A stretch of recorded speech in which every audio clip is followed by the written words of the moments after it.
considering that people regard the Libertarian Party, but this is the difference between the GOP and the Democrats. The GOP just looks at it as, okay, we just got to fight harder to get our voters. Democrats look at it as, oh, no, we can't allow this because it's against democracy, the hypocrisy that just kicks in. But it's a testament to how influential the libertarian movement has become, because when you're getting presidential candidates and current sitting congressional representatives to come to your convention and a U.S. senator, that is really saying a lot in terms of the overall impact. So what do you see ultimately coming of this? Because obviously we're going to get into the main topic, which of course is Chase Oliver. A lot of people are not happy with this nomination, but I'm willing to bet that part of the reason that they're not happy with it is because you actually allowed the democratic process to play itself out instead of putting the thumb on the scale. So please share your thoughts. We do have a clip that we could play, but please share your thoughts on Chase Oliver getting the nomination, which I'm guessing was just through the democratic process. It was through, the delegate process, right? The delegates are elected. So like a democratic republic process, essentially. The delegates are elected at the state level. They go to the national convention and they vote. There were some controversies. There were people who were sat who technically shouldn't have been sat. I did everything I could to make sure everything that happened was according to the bylaws and above board. We had to go and amend a bylaw on the fly. We had to do some things, but we made it work. And ultimately, that's what the delegates chose. There was attrition. There were people who were voting for another candidate who left, before we were done voting. We continued business that day until 1 a.m. in the morning. So it took a long time to get there. I think we had 7 rounds of ballots. But Chase got elected. He did. And people are upset about it. And so, I did an endorsement video about him today, and it was very strategic. But I did endorse him, and I talked about, the demographic that I think he's going to pull and how we need to work with this campaign until 2020, until the general election. Yeah, I think I can understand some of the pushback, particularly regarding the mandates, which I, as a civil libertarian who is on the left, I got vaccinated. I am 1,000% against mandates. I do not believe that. To me, it's a form of government tyranny. It's the same reason I believe in a woman's right to choose. Do not allow the government to dictate these terms. I think that people get very tribal in what they think should and should not be done by the government. And this is another example of the evolving that is going to happen here. I think there were also some other examples. Listen, as far as I'm concerned, when it comes to bigotry in this country, just let it fly. Just be honest about how you really feel. You don't like the fact that Chase is a gay man? Okay. But at least people will know how you stand. And if you want to say that in public, go right ahead. But most people won't. They only say it behind a computer screen. Yes. And so I think if they wanted Dave Smith or they wanted, somebody else to be the nominee, this is where I think the whole experience that a lot of people went through, like I did personally in 2016 when we were trying to get Bernie the nomination. Again, granted, the Democratic Party process was not on the level when they did that. However, there were a lot of things that one needed to learn about the delegate process, about how you apply for it and so forth.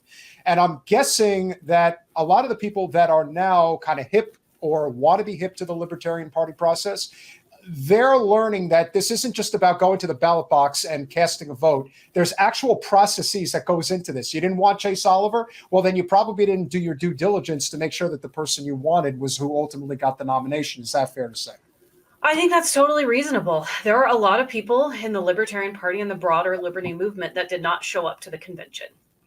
And, to be fair, their pushback is, look, I don't have time for that. You're supposed to do that for me.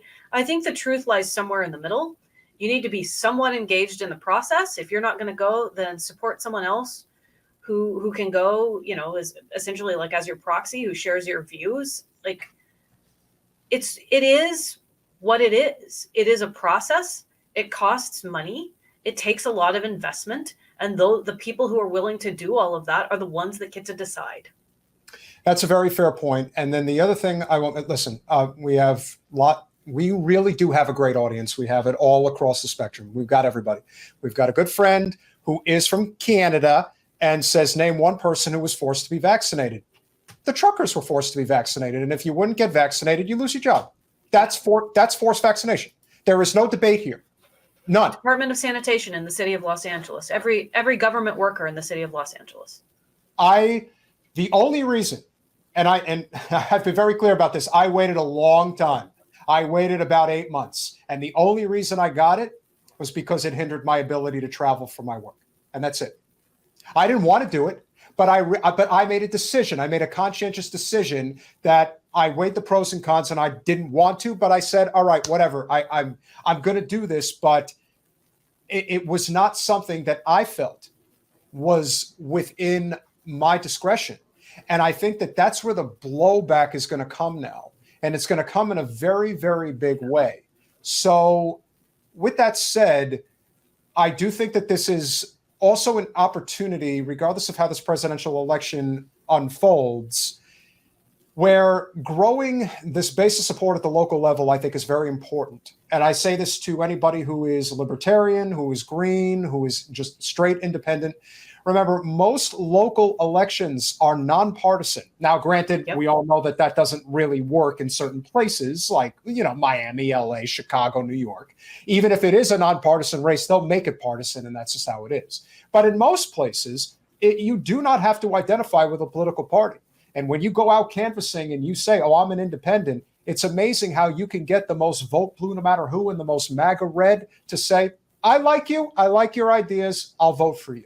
And I think that that's the change that we really want to see. Do you see that evolving a lot more so? Do you think that there will be a greater focus on the local side of politics as we continue to go forward? I absolutely do. I mean, the Mises Caucus and the Libertarian Party has stressed local elections from its inception.